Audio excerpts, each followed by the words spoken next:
जो ये अमाउंट मिलेगा वो रिटायरमेंट से पहले के 12 महीनों की एवरेज बेसिक पे का 50% होगा।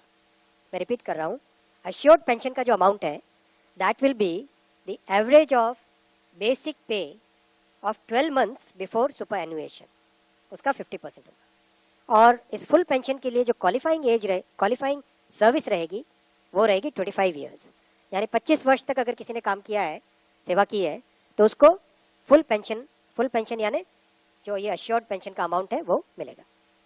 25 साल से अगर कम है लेकिन। गुड मॉर्निंग फ्रेंड, आप सभी का स्वागत है आपका अपना चैनल टीचर टाइम्स चैनल में। जी हाँ फ्रेंड, केंद्र सरकार के साथ राज्य सरकार के कर्मचारी के लिए बड़ी खबर। ओपीएस एनपीएस के बाद आया यूपीएस। कैबिनेट ने यूपीएस यानी यूनिफाइड पेंशन स्कीम को मंजूरी दे दी है। केंद्र सरकार या राज्य सरकार कर्मचारी को एनपीएस या यूपीएस में से एक चुनने का मिलेगा विकल्प। अगले साल 1 अप्रैल से होगी लागू। यूपीएस की क्या क्या है खूबियाँ? जी हाँ फ्रेंड, देखें, ईपीएस अगर किसी कर्मचारी के न्यूनतम 25 साल तक काम किया जाता है तो रिटायरमेंट के तुरंत पहले के अंतिम 12 महीने के औसत वेतन जो उनका पे स्केल होगा उसका एवरेज निकालकर 50% पेंशन के रूप में मिलेगा। अगर किसी पेंशन भोगी को मौत हो जाती है तो उनके परिवार को मृत्यु के वक्त मिलने वाली पेंशन का 60% परिवार को मिलेगा। अगर कोई कर्मचारी 10 साल से लेकर 25 साल के बीच में नौकरी करते हैं तो उन्हें 10,000 रुपये पर मंथ पेंशन मिलेगा और कर्मचारी को अलग से अंशदान नहीं करना होगा। केंद्र सरकार 18% अंशदान करेगी। कर्मचारी का अंशदान एनपीएस की तरह 10% रहेगा। साथ ही साथ इसमें महंगाई इंडेक्सन का भी लाभ मिलेगा। जैसे जैसे डीए बढ़ रहा है उसी तरह से उसमें महंगाई का भी इंडेक्सन बढ़ता रहेगा।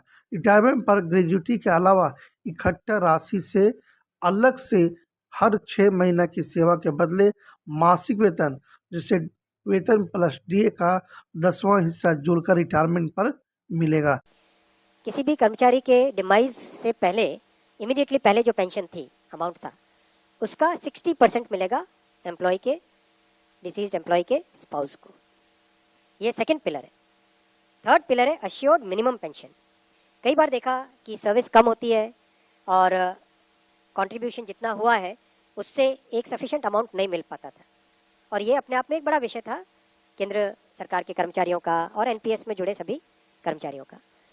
इसीलिए एक minimum assured minimum pension 10,000 rupees per month, वो इसमें यूपीएस में थर्ड पिलर ये रखा गया है। इसके साथ आगे वाले पॉइंट को जोड़ के करेंगे तो अगर डीएनएस रिलीफ यानी महंगाई से रिलेटेड रिलीफ जो मिलेगी तो वो आज की तारीख में होते होते करीब 15,000 रुपये पर मंथ हो जाती है, which is a substantial relief part of this entire pension system. Fourth pillar है इन्फ्लेशन के साथ इंडेक्सेशन। जैसे केंद्र सरकार के एम्प्लॉयज के लिए सैलरी में डीएनएस अलाउंस होता है, उसी पैटर्न पे जो इंडेक्स है, सेम इंडेक्स को यूज करके all India consumer price index for industrial workers, इसको यूज करके assured pension, assured family pension और अश्योर्ड मिनिमम पेंशन, इन तीनों के तीनों जो आपने पिछले पेज पे तीनों पिलर्स देखे, assured pension, assured family pension और अश्योर्ड मिनिमम पेंशन, इन तीनों के ऊपर इन्फ्लेशन इंडेक्सेशन डीएनएस रिलीफ के बेसिस पे मिलेगा। डीआर, डीए की जगह डीआर, डीएनएस रिलीफ।